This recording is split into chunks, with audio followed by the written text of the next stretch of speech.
नमस्कार, उत्तराखंड बुलेटिन में आप सभी का स्वागत है। मैं हूं आपके साथ सपना नवाज। शुरुआत करते हैं बुलेटिन की। यूके SSSC प्रकरण को लेकर 8 दिन तक परेड ग्राउंड के पास धरने पर बैठे युवाओं ने अपना धरना स्थगित कर दिया है। सीएम पुष्कर सिंह धामी के मौके पर पहुंचकर सीबीआई जांच की संस्तुति देने के बाद युवाओं ने फिलहाल अपना धरना स्थगित कर दिया है। युवाओं ने साफ किया कि धरना 10 अक्टूबर तक स्थगित रहेगा। इसके बाद अगर पेपर रद्द नहीं हुआ तो बेरोजगार युवा फिर से धरना देने को बाध्य होंगे। उत्तराखंड बेरोजगार संघ के अध्यक्ष राम कंडवाल ने कहा कि युवाओं का परेड ग्राउंड में सीबीआई जांच, परीक्षा निरस्त करने एवं अन्य मांगों को लेकर चल रहे धरना प्रदर्शन किया गया। आखिरकार सरकार को झुकना ही पड़ा और युवाओं की मुख्य मांग सीबीआई जांच की संस्तुति करनी ही पड़ी।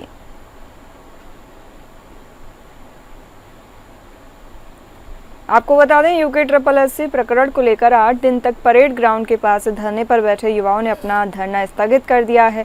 सीएम पुष्कर सिंह धामी के मौके पर पहुंचकर सीबीआई जांच की संस्तुति देने के बाद युवाओं ने फिलहाल अपना धरना स्थगित कर दिया है। युवाओं ने साफ कहा कि धरना 10 अक्टूबर तक स्थगित रहेगा। इसके बाद अगर पेपर रद्द नहीं हुआ तो बेरोजगार युवा फिर से धरना देने को बाध्य होंगे। उत्तराखंड बेरोजगार संघ के अध्यक्ष राम कंडवाल ने कहा कि युवाओं का परेड ग्राउंड में सीबीआई जांच, परीक्षा निरस्त करने एवं अन्य मांगों को लेकर चल रहे धरना प्रदर्शन के आगे आखिरकार सरकार को झुकना ही पड़ा और युवाओं की मुख्य मांग सीबीआई जांच की संस्तुति करनी ही पड़ी।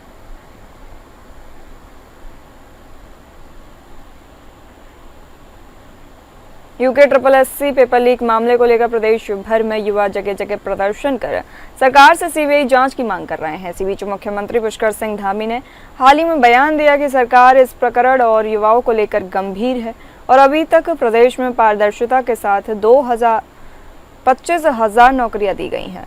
नकल विरोधी कानून भी लाया गया। इस बयान को लेकर अब कांग्रेस सरकार पर हमलावर है।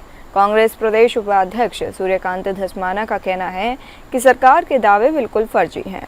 मुख्यमंत्री और सरकार के लोग कह रहे हैं कि उन्होंने 25,000 लोगों को नौकरी दी। मैं चुनौती देता हूं कि इन नौकरियों का आंकड़ा हिसाब हमारे सामने रखें और अगर ये सही हुआ तो हम गुलाब के फूलों की माला पहनाने का काम करेंगे।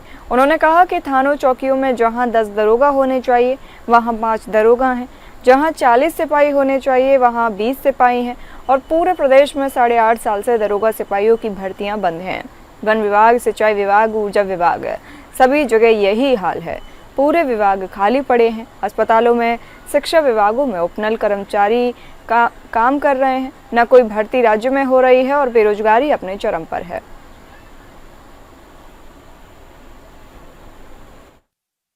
यूके SSSC से हों, राज्य की किसी भी एजेंसी से हों, 25,000 नौकरियों का आंकड़ा, हिसाब किताब धामी सरकार हमारे सामने रख दे, हम उनको बहुत सुंदर गुलाब के फूलों की माला पहना दें। मूर्ख बनाने का काम कर रहे हैं।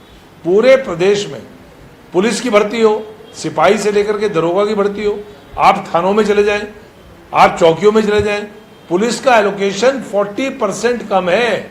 जहां 10 दरोगा होने चाहिए वहां 6 दरोगा, 5 दरोगा हैं। जहां 40 सिपाही होने चाहिए उन जगहों पे आप जाके देखिए 20 सिपाही भी, 50% से कम एलोकेशन सिपाहियों का है। रात को आपको ड्यूटी में सिपाही नहीं मिलेंगे, चौराहों पे आपको पुलिस वाले, ट्रैफिक वाले नहीं मिलेंगे। पूरे प्रदेश के अंदर थानों में एलोकेशन कम है क्योंकि पिछले 8.5 साल से पुलिस के सिपाहियों की भर्ती बंद है, दरोगाओं की भर्ती बंद है। कथित पेपर लीक मामले में सहसपुर विधायक सहदेव सिंह पुनीर ने छात्रों से आंदोलन को खत्म करने की अपील की है। मीडिया से रूबरू होते हुए विधायक सहदेव सिंह पुनीर ने कहा कि धामी सरकार ने नकल विरोधी कानून लाकर नकल माफियाओं पर शिकंजा कसने का काम किया है, लेकिन कुछ राजनीतिक लोग छात्रों को बरगला रहे हैं, जिससे छात्रों का ये आंदोलन दिशाहीन हो गया है। सहसपुर विधायक ने कहा कि सरकार छात्रों के साथ है और मामले की निष्पक्ष SIT जाँच करा रही है। महीने भर में ये जांच पूरी भी हो जाएगी। सहसपुर विधायक ने कहा कि SIT जांच के बाद अगर जरूरत पड़ी तो मामले की सीबीआई जांच भी सरकार कराएगी, लेकिन फिलहाल छात्रों को सरकार पर भरोसा रखने के साथ ही इस आंदोलन को समाप्त कर देना चाहिए।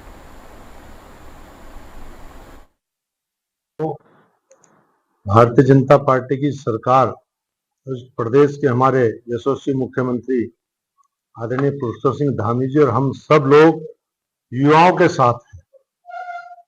और युवाओं के भविष्य के साथ किसी भी प्रकार का कोई खिलवाड़ बर्दाश्त नहीं किया जाए। और ये पेपर लीक का मामला है, ये पेपर लीक नहीं, मैं कहूंगा कि ये एक सेंटर से 3 पन्ने ये बाहर निकले, लेकिन हमारी सरकार ने तुरंत उसमें कार्रवाई करते हुए जो खालिद नाम का व्यक्ति था उसको अरेस्ट किया और अरेस्ट करने के साथ साथ एसआईटी का गठन किया। और आज आपने देखा होगा कल माननीय मुख्यमंत्री ने भी निवेदन किया और हम लोग भी निवेदन कर रहे हैं, क्योंकि मैंने कहा कि हम प्रदेश के युवाओं के साथ हैं। हम चाहते हैं कि उनका भविष्य संवरे, उनका भविष्य उज्जवल हो, और इसी में हमने जो है नकल अध्यादेश कानून हम लेकर आए हैं कि किस राज्य में जो पहले गड़बड़ होती थी वो गड़बड़ ना हो, युवाओं के भविष्य से खिलवाड़ ना हो। होनहार खिलाड़ियों के हौसलों पर रांची स्टेडियम के सिंथेटिक ट्रैक की बदहाली भारी पड़ रही है। सरकार, प्रशासन और खेल विभाग की लापरवाही होनहार खिलाड़ियों के हौसलों पर भारी पड़ रहा है। यहाँ सिंथेटिक ट्रैक जगह जगह टूट गया है, जबकि ट्रैक के निर्माण को अभी मात्र 1.5 वर्ष ही हुए हैं। अभी से ट्रैक खिलाड़ियों के भविष्य को संवारने की बजाय दुर्घटना का सबब बना हुआ है। ये उस स्टेडियम के हाल हैं जो एशिया का दूसरा सबसे ऊंचाई वाला स्टेडियम है। इसे भारत चीन युद्ध के वीर शहीद राइफलमैन जसवंत सिंह के नाम से जाना जाता है। जिला मुख्यालय पौड़ी में खिलाड़ियों की प्रतिभा को संवारने के लिए खेल विभाग द्वारा शहीद जसवंत सिंह खेल स्टेडियम रांची का निर्माण किया गया। स्टेडियम में वर्ष 2022 से 23 में सिंथेटिक ट्रैक, बालक बालिका छात्रावास सहित अन्य निर्माण कार्य शुरू हुए थे। निर्माण कार्य की जिम्मेदारी पेयजल निर्माण निगम खेल इकाई देहरादून को सौंपी गई थी। निर्माण कार्य में 22,29,47,000 की लागत आई थी। मुख्यमंत्री पुष्कर सिंह धामी ने 3 फरवरी 2024 को रांची स्टेडियम के निर्माण कार्य का लोकार्पण किया था। सीएम के लोकार्पण को अभी 1.5 साल ही हुआ है, लेकिन यहाँ का सिंथेटिक ट्रैक जर्जर हो गया है। इस मामले में जिलाधिकारी पौड़ी स्वाति एस भदौरिया ने कहा कि अभी इसका रखरखाव की जिम्मेदारी कार्यकारी संस्था की है और कार्यकारी संस्था को निर्देशित किया गया है और जल्द ही ट्रैक को ठीक करवा दिया जाएगा।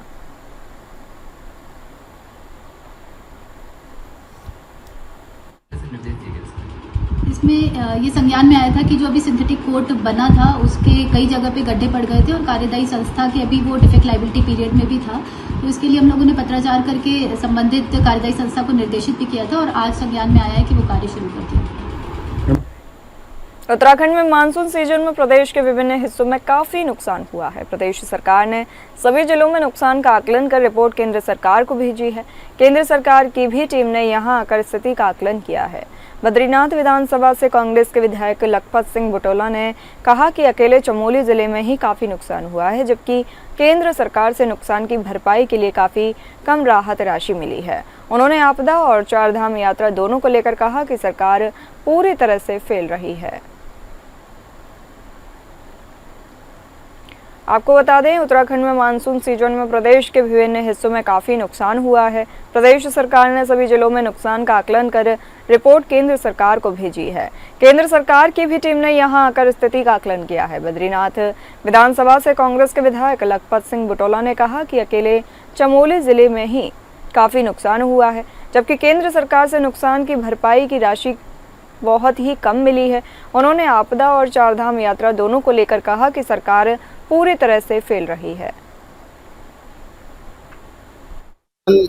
स्टेट गवर्नमेंट का केवल चमोली जनपद के लिए 1176 करोड़ रुपए का है और सेंटर से जो मदद पूरे प्रदेश को मिलती है वो 1200 करोड़ की मिलती है, जिसमें 1176 करोड़ तो इन्होंने इसका आकलन किया और 1800 करोड़ के आसपास जोशीमठ के आकलन है।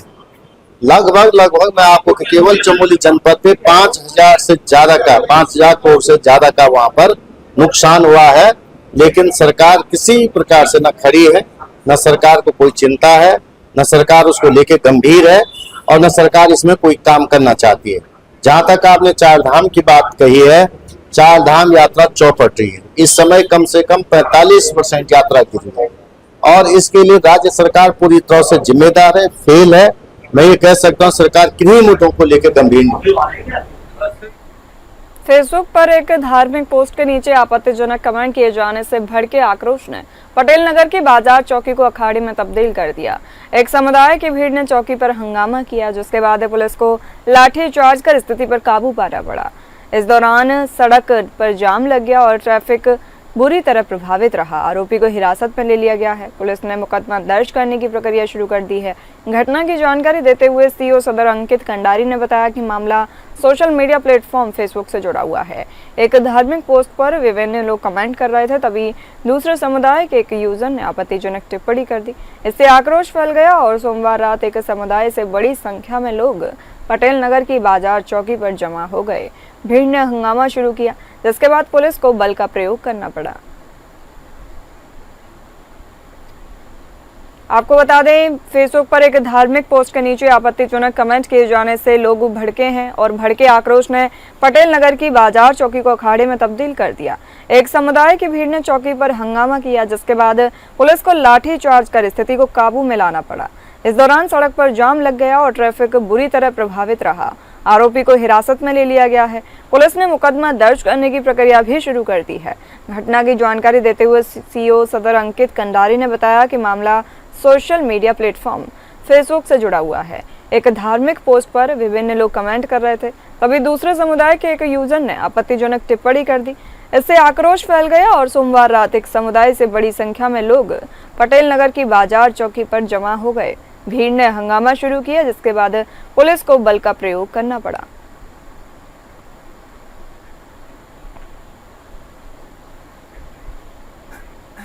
विकासनगर मुख्य बाजार में ट्रैफिक व्यवस्था दिन ब दिन बदतर होती जा रही है। फुटपाथ पर दुकानदारों द्वारा सामान फैलाए जाने और सड़क किनारे वाहनों, ई रिक्शों की अवैध पार्किंग के कारण राहगीरों, स्कूली बच्चों और दोपहिया वाहन चालकों को भारी दिक्कतों का सामना करना पड़ रहा है। सबसे गंभीर समस्या दिल्ली यमुनोत्री राष्ट्रीय राजमार्ग 507 पर देखने को मिलती है।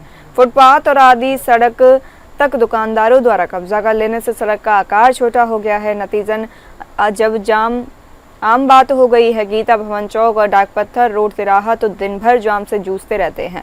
विकासनगर, बाजा, जौनसार, बावर, उत्तरकाशी के नौगांव, बड़कोट और हिमाचल के सिरमौर सहित आसपास के क्षेत्रों का प्रमुख व्यापारिक केंद्र है। भीड़ बढ़ने के बावजूद इसे नियंत्रित करने के लिए कोई ठोस व्यवस्था नहीं की गई है। पिकअप और यूटिलिटी वाहन बीच सड़क पर खड़े रहते हैं। वहीं फल सब्जी की रेहड़ियां और ई रिक्शा चालक मनमाने ढंग से सड़क रोक देते हैं।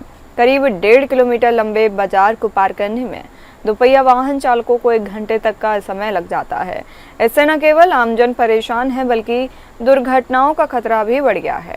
स्थानीय लोग मांग कर रहे हैं कि पुलिस प्रशासन और नगर पालिका तत्काल सख्त कार्रवाई करे, सड़क और फुटपाथ खाली कराए जाएं और अवैध पार्किंग पर भी रोक लगाई जाए, ताकि बाजार की ट्रैफिक व्यवस्था पटरी पर लौट सके।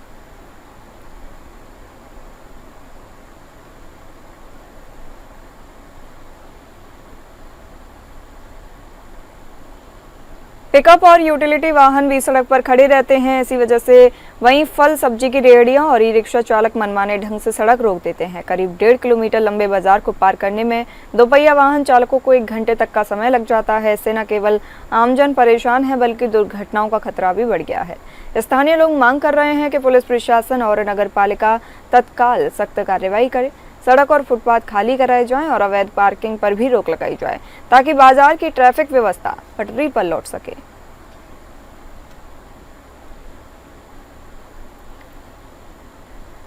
पचवादून में एक बार फिर एमडीडीए का बुलडोजर एक्शन देखने को मिला। एमडीडीए की टीम ने बड़ी कार्रवाई को अंजाम देते हुए अलग अलग स्थानों पर 78 बीघा जमीन पर अवैध प्लॉटिंग और निर्माण को ध्वस्त किया, तो वहीं 4 जगहों पर बने अवैध भवनों को सील किया गया। टीम ने शिमला बाईपास रोड के सभावाला में 40 बीघा, सेलाकुई के शेरपुर क्षेत्र में आसन नदी के किनारे 10 बीघा, चक्राता रोड के शंकरपुर में 20 बीघा, कल्याणपुर धर्मावाला में 8 बीघा जमीन पर बने अवैध निर्माण और प्लॉटिंग बुलडोजर से ध्वस्त किया गया।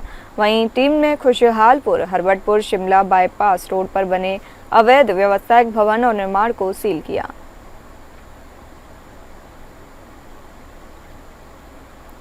आपको बता दें, पचवादून में एक बार फिर एमडीडीए का बुलडोजर एक्शन देखने को मिला है। एमडीडीए की टीम ने बड़ी कार्रवाई को अंजाम देते हुए अलग अलग स्थानों पर 78 बीघा जमीन पर अवैध प्लॉटिंग और निर्माण को ध्वस्त किया, तो वहीं 4 जगहों पर बने अवैध भवनों को भी सील किया। टीम ने शिमला बाईपास रोड के सभावाला में 40 बीघा, सेलाकुई के शेरपुर क्षेत्र में आसन नदी के किनारे 10 बीघा, चकराता रोड के शंकरपुर में 20 बीघा, कल्याणपुर धर्मावाला में 8 बीघा जमीन पर बने अवैध निर्माण और प्लाटिंग बुलडोजर से ध्वस्त किया गया। वहीं टीम ने खुशहालपुर, हरबटपुर, शिमला बाईपास रोड पर बने अवैध व्यावसायिक भवन और निर्माण को भी सील किया।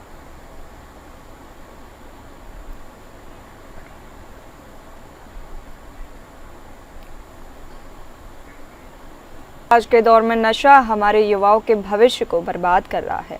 इसे रोकने के लिए उत्तराखंड राज्य विधिक सेवा प्राधिकरण नैनीताल के दिशा निर्देशन में जिला विधिक सेवा प्राधिकरण देहरादून और जिला बार एसोसिएशन देहरादून के संयुक्त तत्वावधान में एक जागरूकता अभियान चलाया जा रहा है। 3 अक्टूबर को न्यायमूर्ति मनोज कुमार तिवारी की गरिमामयी उपस्थिति में जिला न्यायालय देहरादून से एक भव्य रैली निकाली जाएगी, जिसमें न्यायिक अधिकारी, अधिवक्ता, विद्यार्थी और आमजन शामिल होंगे। इस रैली का उद्देश्य है नशे के खिलाफ एकजुट होकर समाज को जागरूक करना और नशा मुक्त उत्तराखंड का संकल्प लेना। अधिक प्रभावशाली बनाने के लिए दिनांक 3 अक्टूबर 2025 को माननीय न्यायमूर्ति श्री मनोज कुमार तिवारी जी की गरिमामयी उपस्थिति में जिला विधिक सेवा प्राधिकरण देहरादून तथा जिला बार एसोसिएशन देहरादून के संयुक्त तत्वावधान में एक भव्य रैली का आयोजन किया जा रहा है। यह रैली जिला देहरादून न्यायालय जिला देहरादून के प्रांगण में 7 बजे साय 4 बजे से माननीय न्यायमूर्ति श्री मनोज कुमार तिवारी जी द्वारा रवाना की जाएगी, जिसमें समस्त न्यायिक अधिकारी, बार एसोसिएशन देहरादून के पदाधिकारीगण व विभिन्न लॉ कॉलेज के विद्यार्थीगण तथा प्राविधिक कार्यकर्तागण एवं स्थानीय जनता प्रतिभाग करेगी। यह रैली घंटाघर व आसपास के क्षेत्रों में निकाली जाएगी, जिसके माध्यम से जिला विधिक सेवा प्राधिकरण देहरादून व जिला बार एसोसिएशन देहरादून द्वारा समस्त जनमानस को नशीले पदार्थों के सेवन से होने वाले दुष्प्रभावों के बारे में जागरूक किया जाएगा। बद्रीनाथ हाईवे पर बड़ा सड़क हादसा हो गया। नरकोटा के पास तेज रफ्तार वाहन अनियंत्रित होकर सीधे 50 मीटर गहरी खाई में जा गिरा। हादसे के समय वाहन में अकेला चालक ही सवार था, जो बुरी तरह घायल होकर घंटों तक खाई में जा फंसा रहा। स्थानीय लोगों की सूचना पर आपदा राहत दल मौके पर पहुंचा और रेस्क्यू ऑपरेशन चलाकर चालक को बाहर निकाला गया। गंभीर हालत में चालक को 108 एम्बुलेंस के जरिए जिला अस्पताल रुद्रप्रयाग ले जाया गया, जहां उसका इलाज जारी है। घटना के बाद बद्रीनाथ हाईवे पर अफरा तफरी का माहौल रहा। लगातार हो रहे सड़क हादसों ने हाईवे पर सुरक्षा और लापरवाही को लेकर सवाल खड़े कर दिए हैं।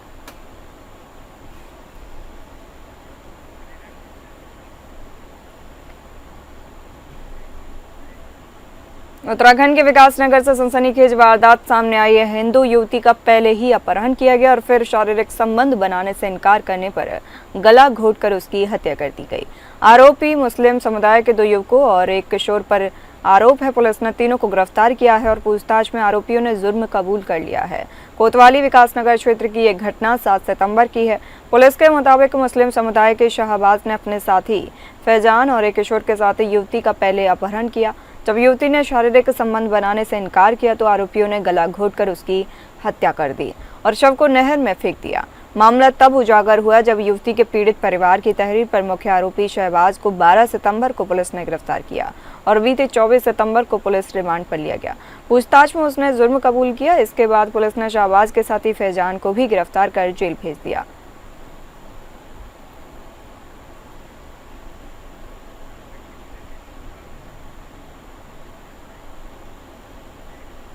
देहरादून के प्रेमनगर क्षेत्र से लोगों की परेशानी थमने का नाम नहीं ले रही है।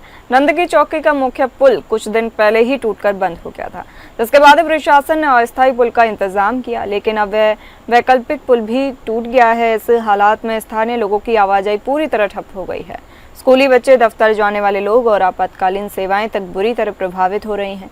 लोगों ने प्रशासन से तत्काल पुख्ता और स्थायी समाधान की मांग की है, वरना हालात और बिगड़ सकते हैं।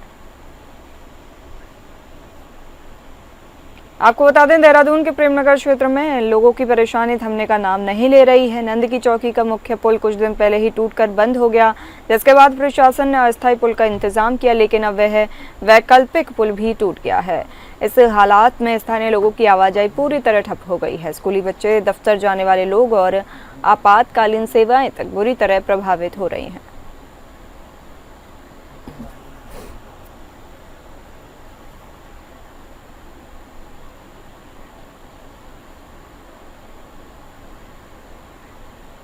रुद्रपुर कॉलेज के बाहर खुलेआम फायरिंग करने वाला गैंगस्टर गगन रतनपुरिया पुलिस मुठभेड़ में घायल हो गया।